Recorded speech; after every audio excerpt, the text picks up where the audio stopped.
So we begin with the breaking news from Iran, and the scientist believed to be at the very heart of the country's nuclear program has been killed in an attack east of the capital, Tehran.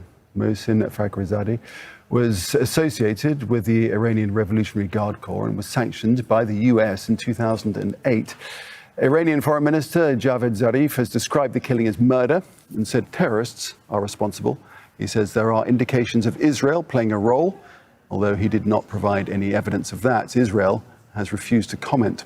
Well, the confirmation came via the Defense Ministry in a statement. Now, they said that Mohsin Fakhrizadeh, came under attack alongside his guards by terrorists. He was seriously injured, taken to hospital, and medics were unable to save his life, and he died today. Now, they gave their condolences to the Supreme Leader, Ayatollah Khamenei, and the nation. Now, some of the news outlets here, the semi-official ones, have given a bit more detail. They said that there was a sound of an explosion and an exchange of gunfire. They also said 3 or 4 assailants were killed in that exchange.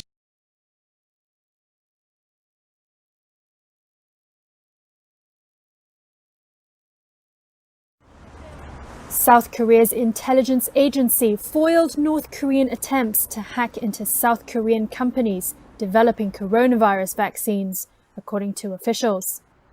Ha Tae-kung, a member of the Parliamentary Intelligence Committee, said on Friday that they were briefed by the National Intelligence Service, NIS. The agency did not specify how many and which drug makers were targeted. Ha said the NIS confirmed there was no damage from the hacking attempt.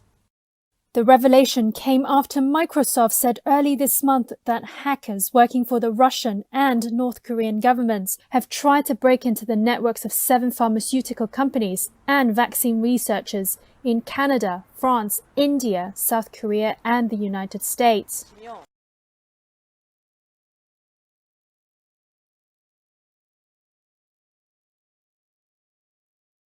A standoff on the outskirts of New Delhi. Thousands of farmers want India's government to overturn new laws they say will allow big corporations to undercut their prices and muscle them out of business.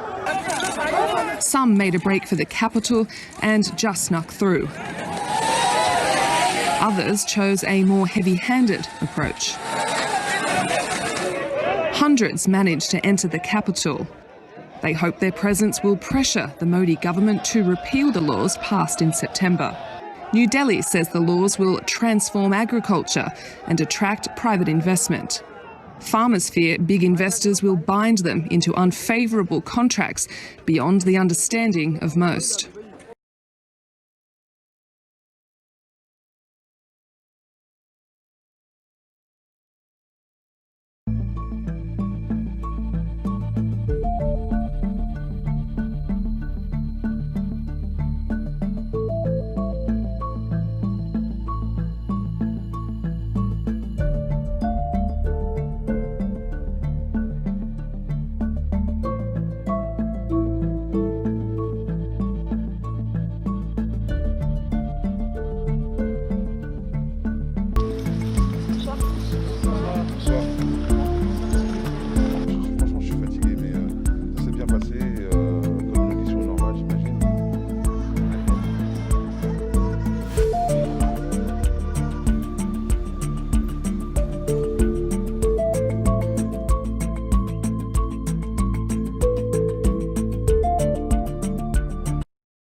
The 10 senators, both Republicans and Democrats, said UN experts, journalists, and human rights groups had documented the activities of Bangladesh's Rapid Action Battalion.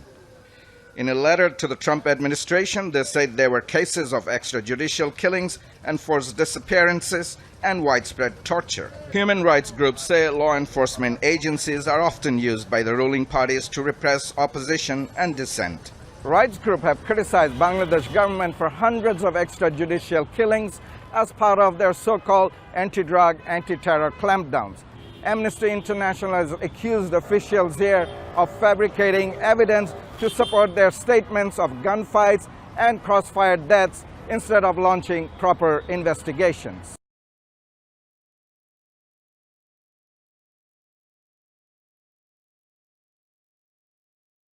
Where the trilateral maritime dialogue between India, Sri Lanka and Maldives has begun this morning in Sri Lanka.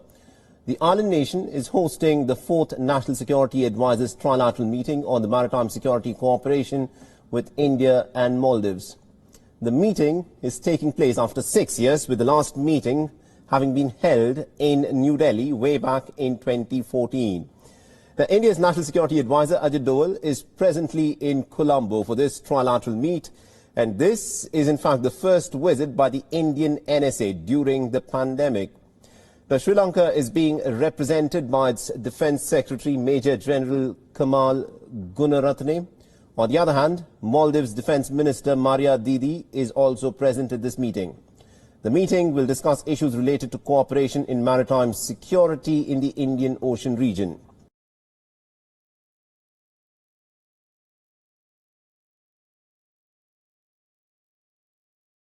But amidst rising tensions between the federal government and the Tigray forces, the Ethiopian Prime Minister Abiy Ahmed has rejected dialogue with the leaders of the defined Tigray region on Friday during an African Union meeting.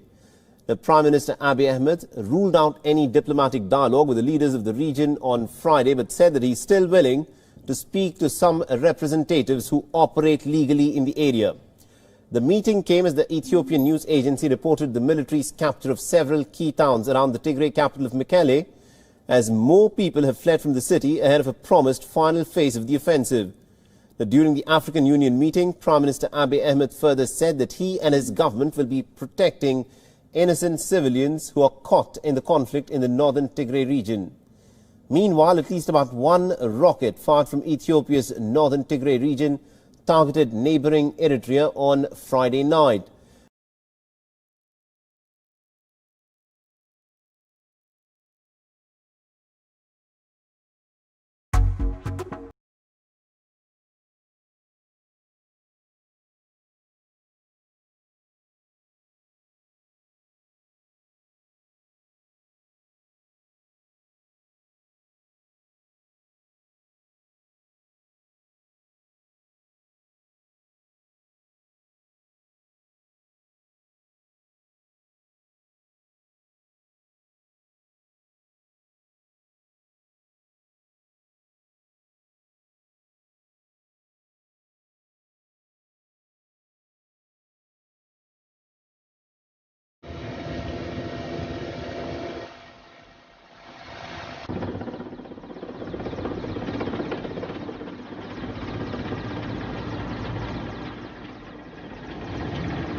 The Prime Minister has defended England's new coronavirus restrictions that begin when lockdown ends next Wednesday. Many Conservative MPs reacted angrily when it was revealed that almost the entire country would be placed into the 2 highest tiers, with many areas that have low infection rates facing tougher controls than before.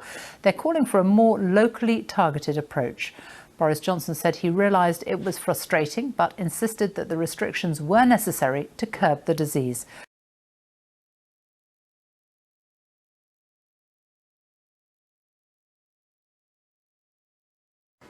Al-Bashir Bhutto may seem like a typical young boy, but at the age of 10, he is already the Philippines' chess prodigy. He improves his skills on Manila's sidewalks, mostly in the streets of Quiapo, where older, avid chess players like him meet to pass the time. Here he beats veteran players with the mastery and precision rarely seen from young chess players like him. Even pulling a draw with master player Chito Garma. Al-Bashir will go far if he gets the right support. The support from the government is crucial. He needs to be exposed more to get better. Al-Bashir Bhutto was 6 when he started competing internationally. He has played in Iran, China and Malaysia. And for so many Muslims here who have long felt discriminated against in a country where they are a minority, Al-Bashir is a source of pride.